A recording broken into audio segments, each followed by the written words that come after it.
A Fall in Time, Week 11, 23rd to the 29th of November 2010. Winter was here, and it was not a normal early UK winter either. The temperature plummeted, the snow began to swirl, and the water locked itself away in thick ice sculpture. I, however, was warm and toasty in my shelter, enjoying the changing weather and keeping myself cozy by my fire making Christmas presents. Yet it wouldn't be long until that weather began to alter my plans, pushing events somewhat out of my hands. If you are finding this tale of true adventure has value to you, please do consider becoming a paid subscriber. When this day-to-day account is finished, I shall extend the adventure with deeper posts, looking at the bigger questions behind the whole. You shall mostly be paid subscriber only. Here's the introductory piece, which also contains a linked chapter listing, and below is the 11th week of A Fall in Time.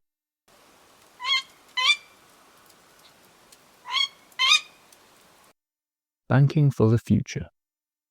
A special end to another special day.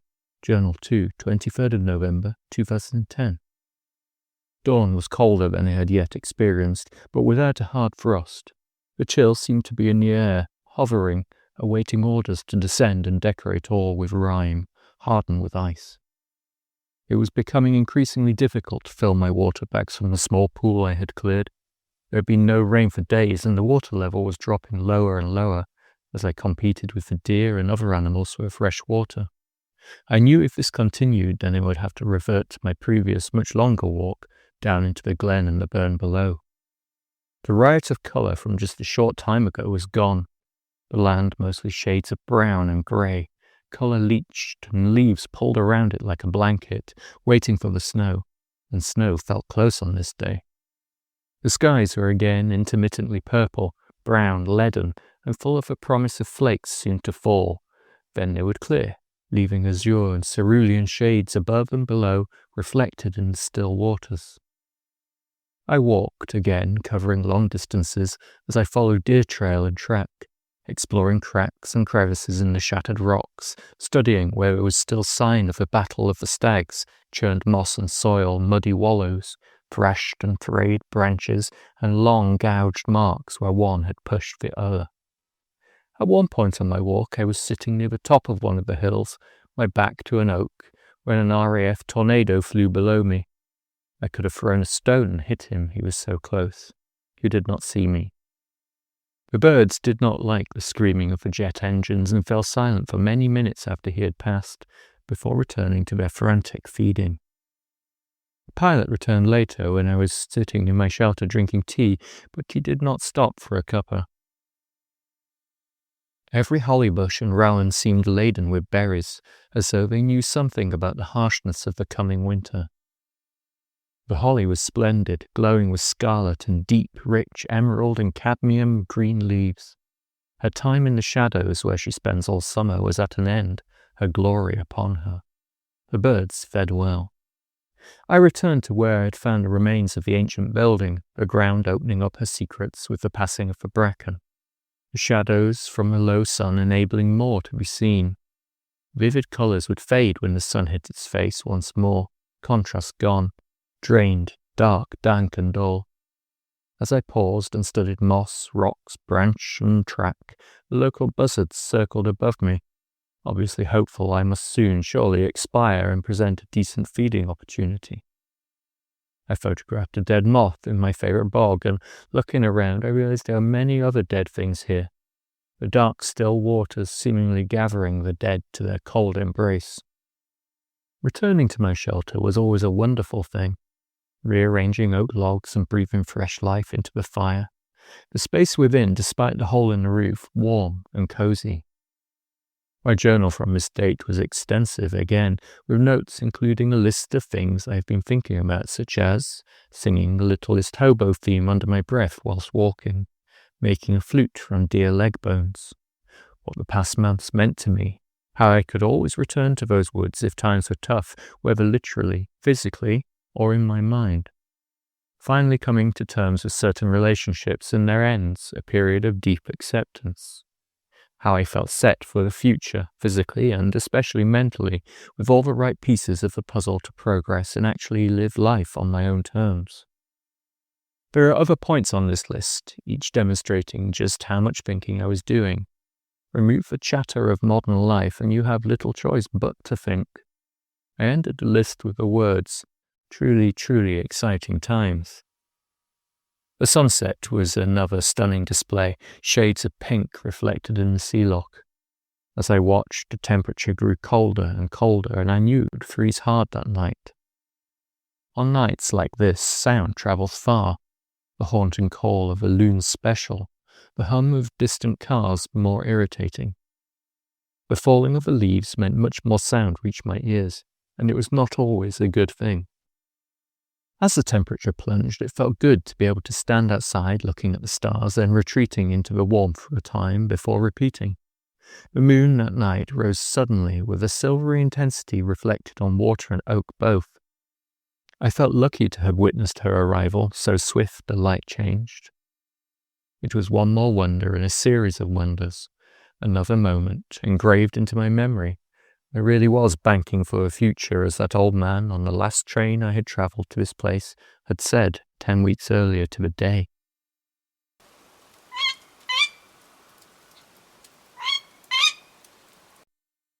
The frozen dark below. It was dark when I awoke on the 24th of November, 2010, dark and cold. The fire was glowing and I could coax it back to life quickly, but leaving my cozy sleeping bag nest to do so was tough.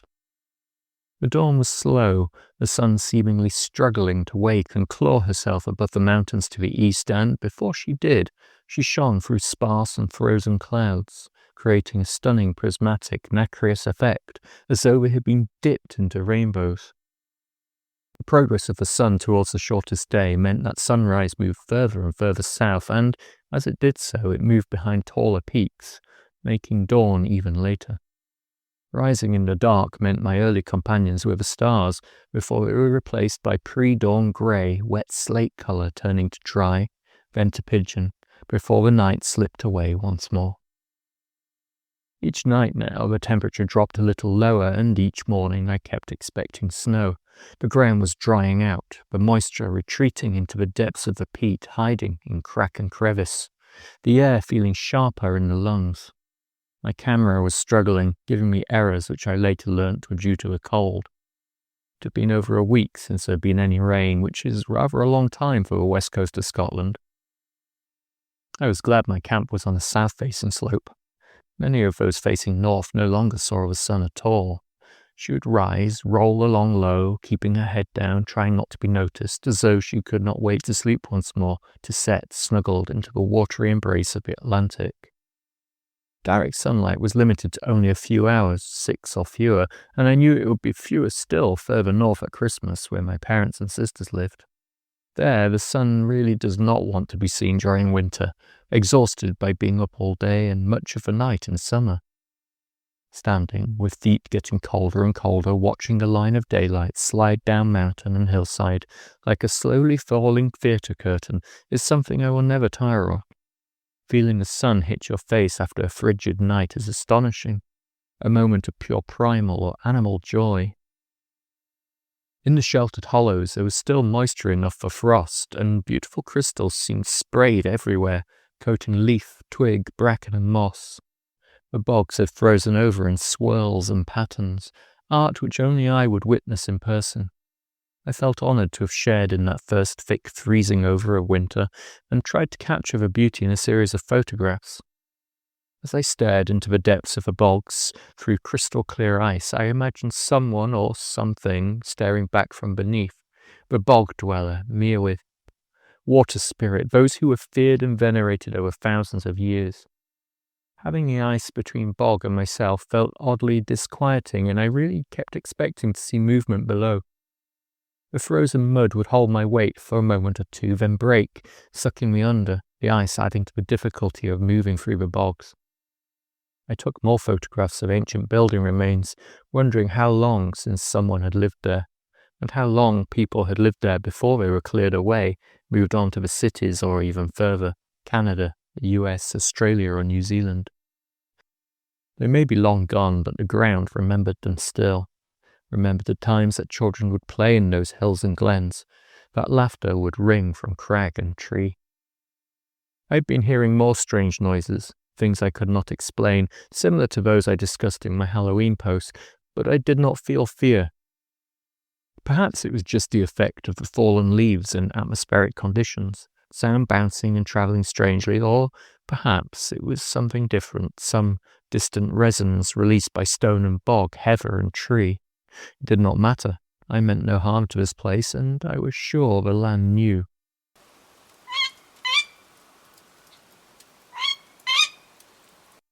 Winter arrived. I'm fairly sure I will have snow by this time tomorrow. Journal 2, 25th of November 2010. It had been another clear morning, but by afternoon the skies were no longer blue, beginning to threaten, thick, dark, and dusty brown. On this day I had to give up filling my water from my usual small local pool, instead walking a little further to the deeper, faster stream on the other side of my hill. It was not an unpleasant walk, and although much longer, it was still far shorter than many people in this world have to walk to collect their water. I saw and photographed many interesting things, fungi that, at the time, I did not know, droppings, scat. I've not posted many poop pics so far, on this day, pine marten, and badger. I have quite a collection of them, as I do with prints and tracks and signs. A reference collection is so useful. And birds, including the robin and several shots of the local tree creeper.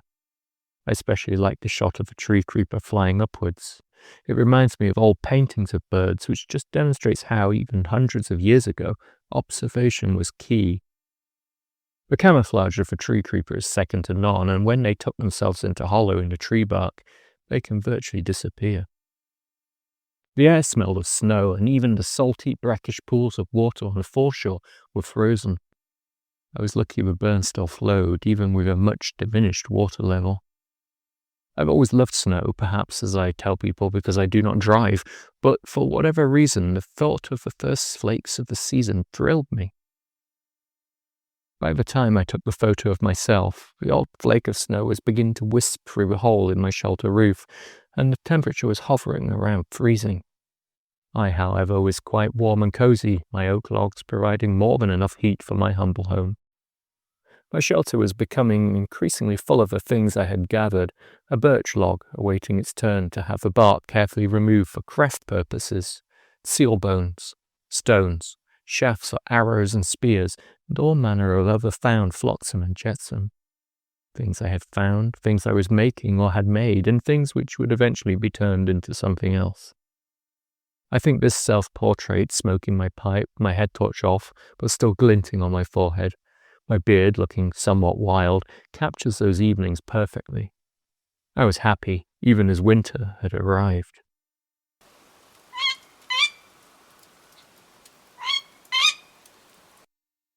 Four Skulls Shack in the snow. It started snowing at 6:30 in the morning, before dawn. Small, soft balls of the stuff, powder snow. When I went out to clean my porridge pan, it had become larger, irregularly shaped powdery snow, and now, as I write, at 8:30, it has just turned to proper flakes, not heavy yet, but ethereal and full of beauty nevertheless. Listening to the sizzle of snowflakes in the fire is quite wondrous. Journal 2, 26th of November, 2010. I was now filling in the small gaps in my moleskin, having filled this second notebook, which, while saving paper and meaning I could write more, is a bit of a headache when rereading. In some of the photos, you can see the snow falling inside my shelter. If I wanted, I could close or narrow the gap above using a combination of my tarp and waterproof backpack cover, but there was little need. The walls and thatched roof kept the wind out and the warmth in, and the centrally located fire and a deliberate drop to the rear of the shelter used for storing things behind where I slept meant that any cold air fell into this area, and the warm stayed where I was. Plastic bag near the door is full of rubbish I would pack out when I left. The others, hanging from a frame, are some of my dwindling supplies. The door is made from my poncho, folded and fastened, with a heavy log inside at floor level. I used nails salvaged from driftwood to hang it on the frame, and the doorway itself was constructed around the size and position of the poncho, all the way back in early October when I built the frame. This meant that the log sat in a gap between rocks and did not blow around, the nails and eyelets holding the poncho taut and resistant to wind, rain, and now driving snow. A major part of bushcraft and living wild is thinking and thinking ahead. This poncho door and frame is a good example of that. This skill set, pausing and thinking things through instead of rushing on ahead, is essential in wilder places. It conserves calories and makes us appreciate our environment far more attentively. Often, such a pause will present solutions you did not initially consider, perhaps a technique which could and should be translated into normal day-to-day life too. For example, I now knew all the deer trails for a large distance around me. I knew when they passed a certain way and how long it would be before the next occasion. I knew where they ate, where they walked, drank, and slept. I did not want or need to kill a deer, but I knew where I could do so. I could practice building deadfall traps, for example, testing this skill without hurting a living creature I did not need to eat at that time. There were many places on their trails perfect for this, where they squeezed between trees or rocks, with already fallen logs on the trail or leaning trees above. Building traps, testing their trigger mechanism with a stick, rebuilding, refining, and learning through practical, hands-on experience is crucial, but there's no need to kill when you don't need to. Being prepared, observant, and with the correct knowledge is key to feeling at home in nature. This sits at the very heart of my ancestral Wild Empowerment series, which this year has mostly languished without further addition.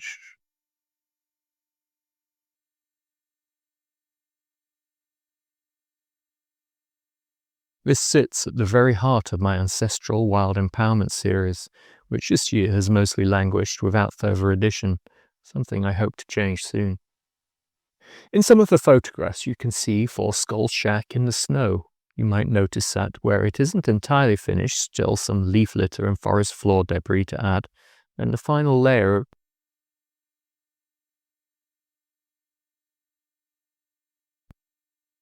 In some of the photographs you can see Four Skull Shack in the snow. You might notice that where it isn't entirely finished, still some leaf litter and forest floor debris to add, then the final layer of living moss, the snow does not stay. These were places which leaked more heat and needed attention. The wind on the 26th kept swirling around, changing direction, and by dusk it was coming from the northeast, carrying a bitterly cold message.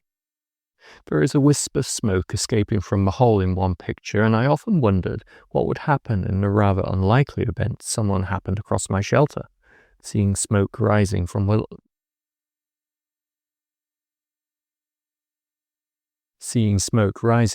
looked like a rocky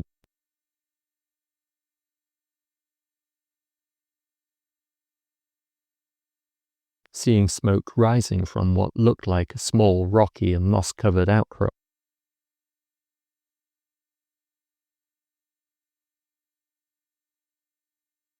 Seeing smoke rising from what looked like a small, rocky and moss-coated outcrop.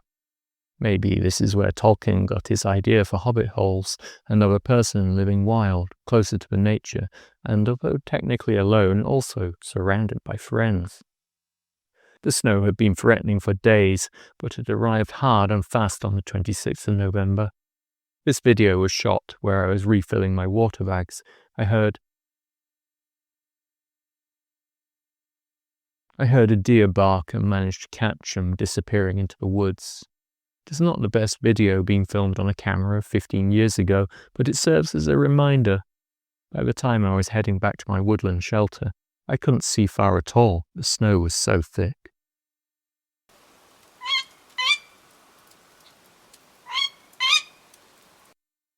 The harshest winter in generations. I do think tonight will definitely be the coldest I have yet experienced since arriving here.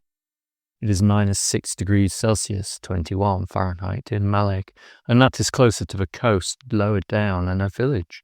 Here, the ink in my pen is freezing. I had to warm it in my hands before I could write this. Journal 3, 27th of November, 2010. The weather was not letting up. nor would it for some time to come. However, I was actually enjoying the cold. It felt fresh and revitalizing, especially as I was well equipped and clothed with a roaring parallel log fire of oak. My supplies were enough that I was not too worried, but I knew I would need to be careful to ensure they lasted as long as I might need them to. I also needed to ensure I drank enough. The cold air was drying. The light that morning was eerie and special, brown, dusky, and infusing all with a strangely muted glow, reflecting off the surface of loch and snow alike. It had snowed a little more in the night, and the clouds promised more. Most of the snowstorms had blanketed the area further west of my home, the hills behind me diverting and catching most of the snow, but it remained frigid, painful in my fingertips when I left the warmth. My journal mentions the beautiful night sky, how the cold seemed to make every pinprick of impossibly distant light sharper, closer somehow. The snow on the ground made sound travel in different ways, deadened, the edges softened and absorbed. My hand was being forced and plans were being rewritten. Further to the north and east, I was told the snow was falling heavy and deep, and there was a very real chance that if it continued, I would be trapped without the possibility of reaching Caithness for Christmas. I would check my phone several times a day to find messages from friends deeply concerned that I was out in the woods in those conditions. I'm unsure they entirely believed me when I replied that I was enjoying it. Still, contingency plans were being crafted. That winter, which had begun far earlier than is usual in the UK, was the coldest, with the deepest snow in generations. By chance, I had chosen the toughest conditions to test myself, to live out with the comforts of civilization, and I loved it. That evening, as I scribbled away in my third moleskin since leaving civilization, I kept looking up through the gap in the shelter roof, the stars brilliant again, blazing and twinkling in the cold, clear air. After the earlier snow, the clouds had dispersed after the sun went down. I was tempted to go out and take some photos, but it would be bitter in the wind. Instead, I sat by the fire and plotted a novel, thought more of the past and planned my future. I knew I only had a short time left out in the woods before I would need to leave to spend Christmas with my family in Caithness. I intended to make the most of the time I had left out there. I had not walked far this day. The falling snow and the sub-zero wind chill meant a walk to refill my water was enough to send me back into my toasty warm shelter. When I did, however, I took my camera along, keeping it warm inside my clothing as best I could. The local holly tree was being picked over by flocks of redwings, fieldfares, and waxwings, winter visitors probably heading south and refueling en route. I loved the berries in the snow below. There is something quintessentially wintry about bright scarlet against the white. Sometimes when you are learning a subject, and especially when you are learning about nature and ancestral skills, you see what your mind wants you to see. If you remember, weeks and weeks before this point of my adventure, I found the tracks of a large cat down in the glen. When I found prints on this day, I immediately thought they were of the same cat. They were of a similar size, much bigger than a domestic animal, and because my brain saw what it wanted to see, it completely ignored the fact there was actually an extra toe, and that the trail I followed had at one point entered the stream below. Now, with considerably more experience in tracking, I know that what I was actually photographing were otter prints, not those of a cat. Learning from mistakes and errors, making the brain see what the eyes observe, is all a part of the journey of nature observation. I believe it is not only important to acknowledge these things, but also to share them. Too often, readers or viewers see few or no mistakes in various fields, which really doesn't help their own journey. We make errors, we fail, and that is how we learn. We have to be open to this and accept it as a crucial part of our path. Own your failure. Make it fun, laugh at your mistakes, and always seek to add to your knowledge, and you won't go wrong. At that time, I had certainly seen otters many times, usually from a good distance, before they realized I was there and then vanished. I'd seen their spraint, where they marked places with their strangely jasmine-scented droppings, but I had not spent hours and hours watching and tracking them as I was to do in coming years. Otters are live. They are like slinkies with fur, so utterly graceful in the water and playful out of it. I've read of otters climbing snow-covered slopes and sliding down them before returning to climb once more and again and again. Some people suggest they do this to rid themselves of parasite in the snow, but honestly, I'm pretty sure they just enjoy it. They're creatures who love life in and out of the water. Once, several years after the adventure from which I am presently digressing, I was walking Orlando with a family Sprocker Spaniel at dawn, as I did for 6 days out of 7. We reached a small bridge over the River Wick where I would usually turn back. Orlando was used to my pausing here to take photos, looking back along the river towards the sunrise, so he sat beside me as calmly as a spaniel can ever sit. We both suddenly heard splashing, and I crouched down slowly, resting my hand on him to curb any barking. Coming towards us upstream in the river were a mother otter and 3 kits, a happy and healthy family. Not only were they splashing, but the young were squeaking almost constantly, playing with one another, rolling over in the water, then jumping out on the bank, before returning immediately to the water. Orlando sat and watched as wrapped his eye, silent and barely breathing, lest I gave away my presence. They came closer and closer until we were playing directly below where we crouched and sat. They continued to play, to squeak, to scold, to roll, and generally revel in the joy of being young and alive and able to swim and bound so effortlessly. They passed below me, and I remained unnoticed. Eventually they turned the bend in the river which led to Ultimalloch, the site of the last true clan battle in Scotland fought between the Sinclairs and the Campbells. Orlando and I, silent and still for at least 10 minutes, stood slowly, looked at each other, and began to walk home. These moments in time are so powerful they sear themselves into the memory, the movement of those otters teaching me so much about them, their play and squeaking, for all the world like small children laughing as they themselves play, an utter joy to witness. When I saw my first French otter, almost within touching distance as it swam down a small wild river, I had been kneeling, scenting the droppings it had recently left to confirm they were from an otter, and it surfaced incredibly close, entirely unaware of my presence. Another memory deeply etched into my brain. My time out in the woods in 2010 was drawing to an end, yet those last days are also carved into my memory. To be out in nature as winter bites, to gather fuel and water and food, to track animals and to watch and hear others as the snow falls, these things are a part of who we are, or who we should be species-wide, and I knew I was merely one in a line stretching so far back in time as to reach the blurring of when we actually became human. I felt small and I felt light and vast at the same moment, one tiny fragment of a whole upon which we can all draw, should we need that strength.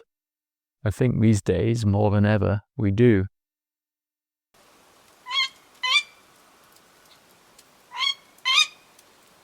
Of ice and danger.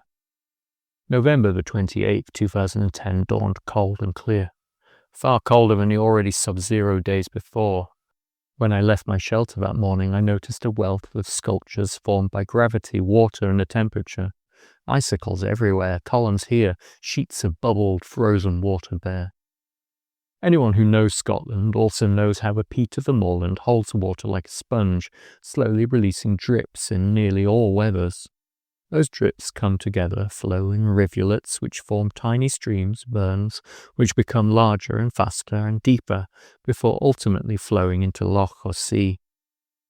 The process is only interrupted in the hottest or the coldest of weathers, when the bogs and the moss guard their waters deeper, hoarding and keeping it from view, allowing their extremities to either bake or freeze.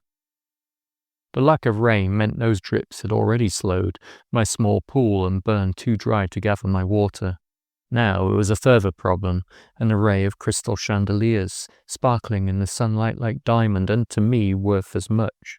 So much ice was holding the water back from the burn, and if it was this cold where I was, further upstream it would be far colder.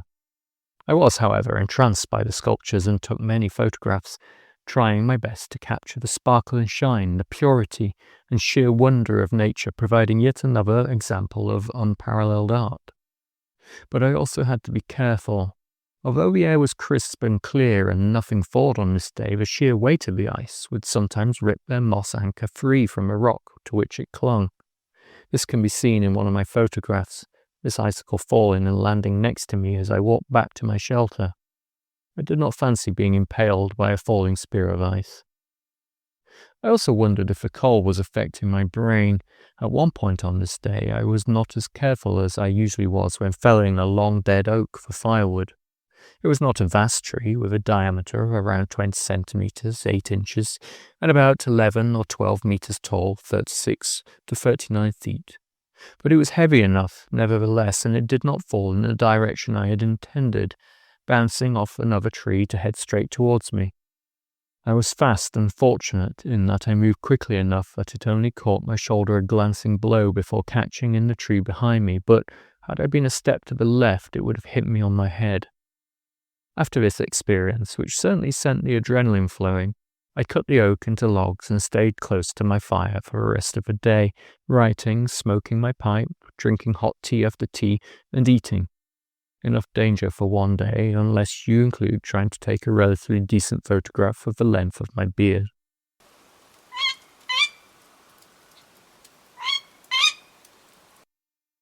A move into the endgame. Cleaning my billy can is getting tougher and tougher, simply because all the sphagnum is frozen solid. The icicles are longer this morning, and I will take some more photos later. The wind is making it bone-chillingly cold outside. Journal 3, 29th November 2010. Gathering fuel was a tough experience, yet crucial to my survival. By the time I had collected, carried, and processed the oak logs, I could no longer feel the tips of my fingers and toes. It took some time to warm up. I learnt from these lessons, ensuring that the next pair of boots I bought were much larger than my current ones, with room for thicker socks and, crucially, layers of them. I now favour thick leather Swedish Army snow boots for winter conditions, more than 80 years old but still working perfectly, along with 2 or 3 pairs of woolen socks. I don't want cold feet again. I also ensured I had more than fingerless gloves and leather work gloves. Mittens are just so much better in a deeper cold. Amusingly, following this learnt experience, when I went back out there the following year with warmer clothes, the temperature only dropped below freezing once. My adventure was coming to an end, or more correctly, this particular woodland shelter adventure was coming to a certain end. I was determined to keep having adventures, and that one has stayed with me ever since. Due to the weather conditions and the possibility of road and rail routes becoming blocked, I arranged to be picked up in Fort William by my parents so I could spend Christmas with them up in the north of Scotland. My extraction day would be on the 3rd of December, 4 days short of 12 weeks out there. They would be driving back north, following a visit to relatives in England, and were kind enough to offer to make the detour to the west coast. These plans would soon fall apart, thanks to the weather. On this day, I took more photographs of the ice, new sculptures growing and others merging, collaborating, the sunlight ensuring a constant supply of subjects. It was fascinating to see where the water seeped from and where there was no ice. If I had wanted to build another shelter, perhaps against one of the bigger rocks, I could have used this information to ensure it did not receive a constant drip of moisture. As it was, I was happy with the location I had chosen. I also snapped several photographs inside the shelter itself to try and preserve the space, serve as reminders for when I left. The sun was low in the sky and the angle sent beams through a tiny gap in the thatching by the door. With the temperature outside so low, I kept my poncho door closed all day, the light bringing out the smoke-stained colouring, like old preserved skin, perhaps a Siberian mummy or Ötzi the Iceman. The beauty of having a small home was that I had a place for everything and everything went in its place. I could move around in the dark if I needed to and find everything, which made life much easier. The pictures I took after sunset, looking into my shelter, are blurry, but they serve to remind me of that welcoming warmth and glow. Looking at them now, I can remember just how cold it was outside, and how quickly I had to shed layers when I entered my woodland home, fingers prickling in the heat. Little did I know that the photographs I took late that afternoon would be the last sunset I captured on the west coast that year. Although the weather was simply bitterly cold where I was, much of the rest of Britain was experiencing record-breaking snowfalls, and my hand would be forced very soon.